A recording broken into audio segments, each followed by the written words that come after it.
Hey guys, welcome back to Bobby's Brain Dump.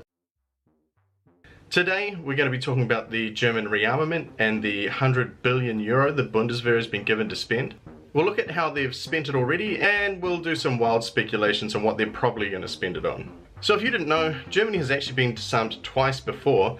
2 World Wars and 1 World Cup, England all the way. And if you'd like to watch a video on that, I have one over here. And if you were there both times that Germany was disarmed, I would like to thank you, Mrs. Thatcher, for dropping by and watching the video. Greatly appreciate that. But all of that aside, Germany is finally rearming, and so how have they spent that money so far?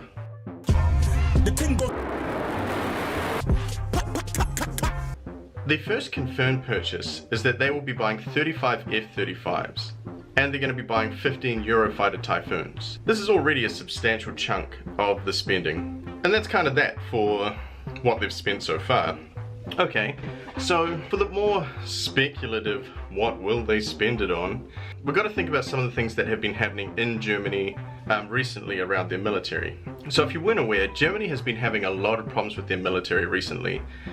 Over the last 3 or 4 years, they've been having these very concerning reports about only 1/3 of their navy being operational, a portion of time where 0 of their submarines were operational, 2/3 of their heavy equipment, so that means helicopters, tanks, artillery, anything like that, only 2/3 of that was operational. Therefore, if I was a gambling man, I would say a lot of money is going to be going to repairing and refitting the equipment that already exists. And now, staying with that theme, in 2006, the Bundeswehr made a decision to focus on deployability. So they cut back on heavy assets and they focused on things that could be deployed overseas, because Europe is stable and there's not going to ever be a war there, and so they cut back on all the heavy equipment. So if I had to guess, I would say that they would be rebuying a lot of that heavy equipment. And I don't think there's going to be anything special coming out of it. I think it will probably just be expanding the already existing equipment. Leopard tanks, for example.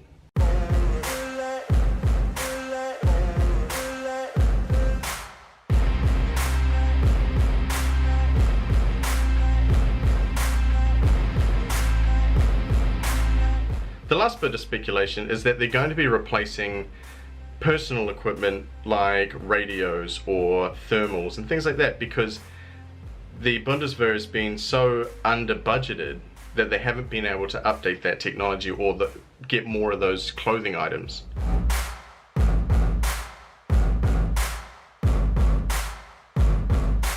So getting new equipment is all well and good, but you need people to use that equipment and you need those people to be trained. And that is where the next big chunk of spending is going to happen. For those that don't know, people are expensive, and training people is expensive too. To train a member of the military costs anywhere between $36,000 and $72,000 US. And this process is probably going to take about 10 years, according to the German Chancellor.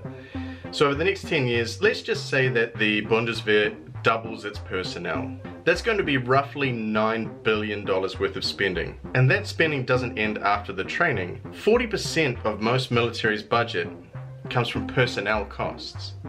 And that's something that's going to be ongoing. So it's not just the $100 billion increase that's going to matter, it's the extra 0.5% of GDP funding that the Bundeswehr is going to get. Now that doesn't sound like a lot, but when we're talking about the 4th largest economy in the world, cha-ching!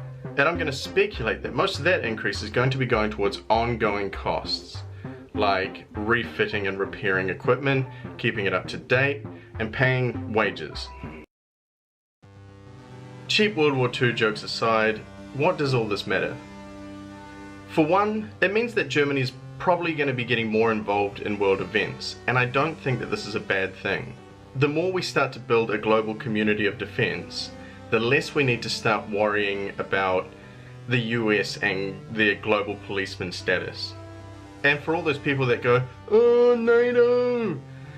well, now we're going to have a bit more of a counterbalance to the Anglophone side of NATO.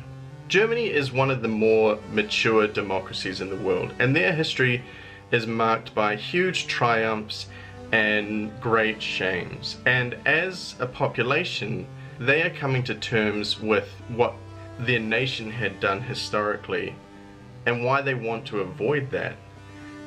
And so there is a lot of debate happening in Germany as to whether this is a good thing, but from an outside perspective, I think this is a great thing. I think the more countries take responsibility for defense rather than relying on the US, the more democratic the world is going to become.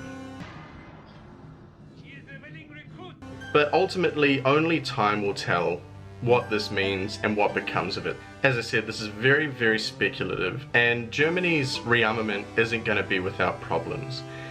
Spending 100 billion euros straight away is going to create inefficiencies. There's going to be inefficiencies in terms of manpower because they're going to be increasing the Bundeswehr so quickly. So there are a lot of challenges, and we don't know how this is going to play out. But ultimately, I think this will be good for the world. Hey guys, thanks for watching. If you enjoyed it, please leave a comment. Tell me what you'd like me to talk about next. Like and subscribe, do all the YouTube stuff. I think I'm going to have one more sort of global analysis video, and then I'm going to be going into history, which is kind of what I wanted to do in the first place. So we'll see how that goes. But yeah, hope you enjoyed the video, hope you learned something, and I'll catch you on the next one. Peace.